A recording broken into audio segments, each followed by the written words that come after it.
वृंदावन में जो इतना जल गिरा था वो सारा जल कहाँ गया। तो रामावतार की कथा आती है कि एक बार रामावतार में मैया जानकी के मन में बड़ी प्रसन्नता भई। मैया जानकी ने सोचा कि मैं अपने घर में किसी ब्राह्मण को भोजन जीवाऊं। जितने भी संत आते थे दो दो फुलका खा के चले जावे। मैया जानकी के मन में प्रसन्नता ना भई। तो फिर इतनी देर में राम जी ने अगस्त ऋषि का ध्यान किया। वही अगस्त ऋषि हैं जो 3 अंजलि लगा करके पूरे समुद्र को पी गए थे। आज जैसे ही अगस्त ऋषि का स्मरण किए, अगस्त ऋषि आए, मैया जानकी बड़ी प्रसन्न भई और मैया जानकी ने बड़ी सुंदर थाली सजाई। वह थाली में छोटी छोटी कटोरी में बढ़िया 56 भोग लगा दियो और एक लोटा में जल रख दियो और अगस्त ऋषि के सामने रख दिए। अगस्त ऋषि कह रहे हैं मैया भोजन करावे तो तुम देखो प्रेम पूर्वक अच्छे से कराओ, अब ये थोड़े से में हमें कछु ना होवे। मैया के मन में बड़ी प्रसन्नता भाई, बोले चलो आज तो कम से कम अच्छे संत आए भोजन करने वाले। मैया कहती है बाबा आप तो भोजन प्रसाद ग्रहण करो, आप चिंता मत करो। बाबा इधर राम जी के आदेश पाकर के भोजन प्रसाद ग्रहण करना शुरू किए और इधर हमारी जानकी मैया भोजन प्रसाद बनाना शुरू किए। भोजन बनाते बनाते मैया जानकी को सुबह से शाम हो गई और अगस्त ऋषि को भोजन करते करते सुबह से शाम हो गई। दूसरा दिन लग गया। मैया ने सोचा कि चलो बाबा ज्यादा भूखा होगा इसलिए थोड़ा ज्यादा भोजन कर रहा है। अरे ऐसे करते करते तो महाराज 10 दिन बीत गए, भोजन ही चल रहा उनका अखंड भोजन। पहले के हमारे ऋषि बड़े तपस्वी थे, एक युग में भोजन करते थे तो दूसरे युग में जल ग्रहण करते थे। ऐसा है हमारा ये भारत देश। तभी तो हम कहते हैं कि हम बड़े पुण्यात्मा हैं, हमने बड़े अच्छे कर्म किया है तब जाकर के हमें इस भारत भूमि पर हमारा जन्म हुआ है।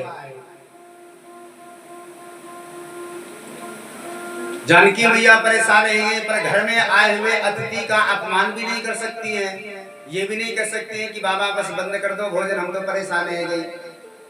मैया जानकी ने गणेश जी को स्मरण किया, रिद्धि सिद्धि नवनिधि आई। सभी मैया जानकी के साथ बैठ करके प्रसाद बना रही हैं। आज अगस्त ऋषि को भोजन करते करते 15 दिन हो गए। मैया जानकी परेशान है गई। मैया जानकी आती और कहती है बाबा हमने सुना है कि आधा भोजन हो जाता है तो थोड़ा जल भी ग्रहण करना चाहिए। हम लोग भी घर में प्रसाद पाते हैं तो देखो हम 4 फुलका पाते हैं तो जब 2 फुलका पालो तो थोड़ा सा जल भी ग्रहण करना चाहिए। बाबा हमने तो ऐसा सुना है, तो अगर आपका आधा भोजन हो गया हो तो आप जल पी लीजिए।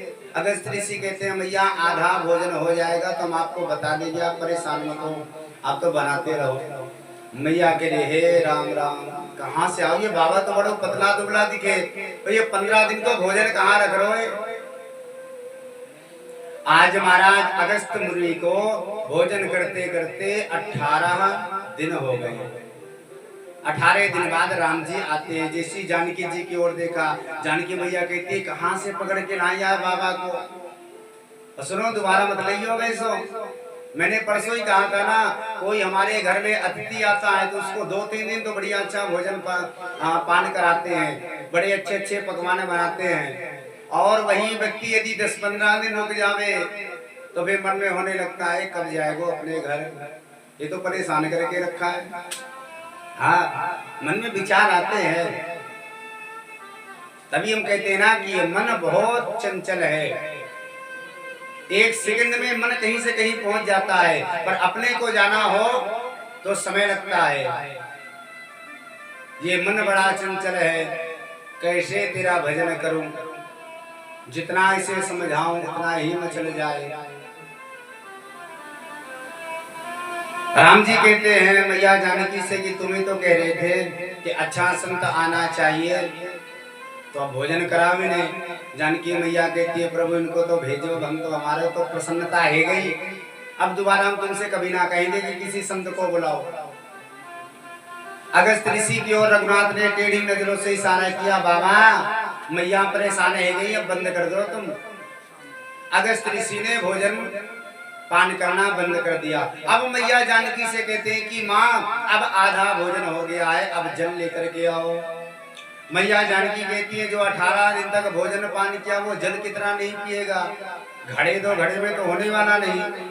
तब राम जी कहते हैं कि हे ऋषि एक काम करो, इस युग में आपने भोजन प्रसाद पाया है और अगली बार आप तपस्या करोगे, जब आपकी तपस्या पूर्ण होगी तो दूसरा युग आ जाएगा। तो राम जी किस युग में आए? त्रेता युग में। 4 युग होते हैं ना, सतयुग, त्रेता, द्वापर और कलयुग। तो राम जी आए त्रेता युग में और अगस्त ऋषि जल पिए थे द्वापर युग में। द्वापर युग में किसका अवतार हुआ? भगवान कृष्ण का। तो आज जब भगवान गोवर्धन नाथ को धारण किए थे तो जो देवराज इंद्र ने 7 दिन तक वर्षा किया, उसी जल को एक जगह पर बैठ करके अगस्त ऋषि पान कर रहे थे, जिसकी वजह से ब्रज में एक बूंद भी जल नहीं गिरा। हाँ? ऐसे ऐसे हमारे भारतवर्ष में संत हैं, तभी हम कहते हैं देखो आपके द्वार में कोई संत आवे, आपके घर में कोई ब्राह्मण आवे, आपके घर में कोई अतिथि आवे तो हमेशा उसका सम्मान करना चाहिए, ना जाने किस भेष में ठाकुर जी आ जावे। एक बार बोलो राधे राधे। महाराज आगे अगस्त ऋषि पर ठाकुर जी ने कृपा करी, देवराज इंद्र को भी क्षमा किए और आगे चल करके एक बार भगवान गाय चराने जाते थे।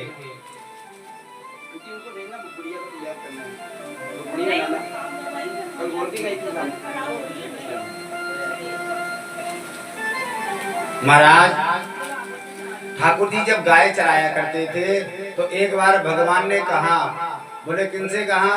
बोले अपने ग्वाप ग्वालों से, ब्रजवासियों से, भैया आज मुझको बड़ी तेज भूख लगी है और एक काम कर, हम तो जंगल में हैं, अब जंगल में तो भोजन की व्यवस्था है नहीं है, तो बगल में एक गांव है, वो गांव में चला जा और मेरा नाम ले लीजो कि कृष्ण ने भेजा है। 2-4 ब्रजवासी श्री रामा मधुमंगल छोटे छोटे सखा जाते हैं। वहां गए तो आगे ब्राह्मण देवता मिले। बोले ब्राह्मण देवता क्या कर रहे थे? बोले ब्राह्मण देवता यज्ञ में बैठे थे, यज्ञ कर रहे थे। ब्राह्मणों के पास वो सखा जाते, कहते बाबा हमें कृष्ण ने भेजा है, हमारे ताई भोजन कछु दे दो, आपको भूख लगी है। बाबा ने कछु जवाब ना दियो, क्योंकि जब आप पूजन में बैठो, देखो 6 जगह ऐसी होती हैं जहां पर हमें कभी भी क्रोध नहीं करना चाहिए, और यदि उन 6 जगह पर यदि हम क्रोध करते हैं तो हम जितना उस जगह पर अच्छा कर्म करते हैं वो सारे अच्छा कर्म का वहीं पर नष्ट हो जाता है, वो फल हमें प्राप्त नहीं होता।